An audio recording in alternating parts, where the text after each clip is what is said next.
Tu t'es déjà demandé si tout le monde voyait le monde de la même façon? Je ne parle pas seulement de ce que nos yeux voient, je parle de ce que notre cerveau en fait. Est-ce que cette couleur que je vois est exactement la même que celle que tu vois? Impossible de le savoir.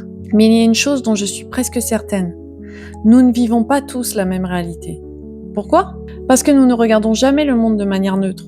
Nous le regardons à travers ce que nous sommes, à travers notre histoire, nos expériences, notre éducation, nos croyances, nos blessures, notre système nerveux, nos peurs. Et tout cela, ça crée une sorte de filtre invisible. Imagine deux personnes qui assistent exactement à la même scène. Et pourtant, l'une se sent rejetée et l'autre n'y voit absolument rien de personnel. Pourtant, elles ont vécu exactement le même événement. Alors laquelle a raison? Peut-être les deux, parce qu'elles ne regardent pas la scène avec les mêmes filtres. Pendant longtemps, je croyais que mes réactions étaient provoquées par les autres. Je pensais que certaines personnes me mettaient en colère, que certaines situations étaient forcément injustes, que certaines paroles étaient forcément des attaques. Et puis j'ai commencé à m'observer. Et j'ai mis le doigt sur quelque chose qui a changé ma vie. C'était pas vraiment ce qui m'arrivait qui créait mes émotions. C'était aussi tout ce que cette situation réveillait à l'intérieur de moi. Une même phrase pouvait réveiller une ancienne blessure, une peur de ne pas être aimé, une peur de ne pas être à la hauteur, ou une croyance que je portais depuis des années sans même en avoir conscience. Et à partir de là, j'ai compris quelque chose d'essentiel. Nous passons notre vie à vouloir changer ce qui est à l'extérieur.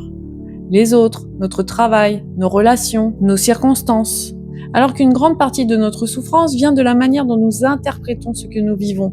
Attention, cela ne veut pas dire que tout est dans notre tête et qu'il faut accepter des situations inacceptables. Cela veut simplement dire que notre cerveau donne constamment un sens à ce qu'il perçoit. Et ce sens dépend énormément de notre histoire. C'est exactement pour cette raison que j'accorde autant d'importance à l'observation.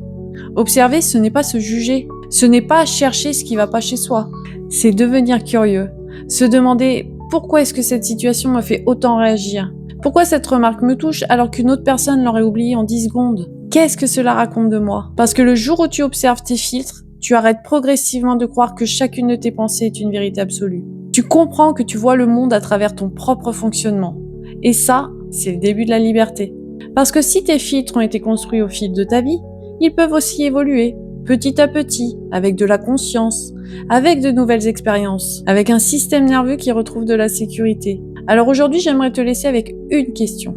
La prochaine fois qu'une situation te fait réagir très fort, avant de te demander ce qui ne va pas chez toi ou chez l'autre, demande-toi simplement: et si je regardais cette situation à travers un filtre dont je n'ai même pas encore conscience? Cette simple question a le pouvoir de transformer ta manière de vivre. Et c'est précisément pour ça que dans ma méthode Observer, la première étape est d'apprendre à observer. Parce qu'avant de vouloir changer sa vie, il faut d'abord comprendre à travers quelles lunettes on la regarde. Si ce message résonne en toi, je t'invite à le partager ou à me dire en commentaire ce que tu as découvert en t'observant.